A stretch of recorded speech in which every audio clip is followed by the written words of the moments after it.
नमस्कार शेतकरी मित्र. आज आपण आंबेगावमध्ये शेख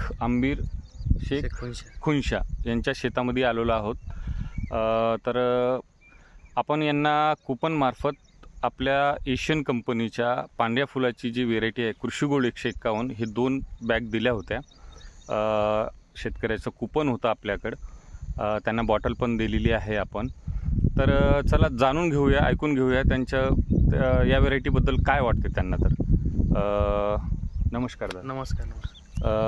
काय कुठली व्हेरायटी आहे, कधी पेरलं, किती दिवसाचा प्लॉट आहे, थोडं माहिती गोल्ड सांगा. है ये कृषी गोल्ड 151. कृषी गोल्ड है. हां, एशियन कंपनी.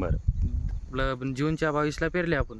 बरं, 40 दिवस झाले प्लॉट आपल्या. 40 दिवस हां, म्हणजे आता सध्याच्या परिस्थितीमध्ये सध्या पेरला 40 ते 45 दिवसाचा प्लॉट crop आहे. हो, तुम्हाला जर्मिनेशन बाबत काय वाटतं, या व्हेरायटी कशी वाटली जर्मिनेशन या व्हेरायटी? नंबर 1 आहे. जास्त हाईट नाही, जा फुल वगैरे लागलं. बरं. आता सध्या शेंग चालू झाली. बरोबर. काही बिमारी नाही सध्या. बरं नंबर 1 आहे.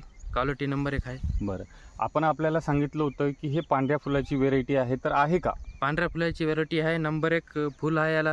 बरं, शेंगाला सुरुवात झालेली आहे. नंबर 1 क्वालिटी आहे. रोगराई कशी वाटते रोगराई तुम्हाला? काही नाही सध्या. नंबर 1 आहे. बरं, जास्त बरं. हाईट बी नाही. म्हणजे सध्याला तुम्ही समाधानी आहात? समाधान आहे. नंबर 1 आहे. आणि शेतकऱ्याला काय सांगू इच्छिता, पुढच्या वर्षीसाठी वापरायला पाहिजे का शेतकऱ्याला? वापरायला पाहिजे, बिंदास पाहिजे. चांगली व्हरायटी आहे. नंबर 1 आहे. फुल म्हणले तसंच आहे. बरोबर. शेंगला बी खालून शेंग आहे. नंबर 1 आहे. चला, ठीक आहे दादा, धन्यवाद. धन्यवाद.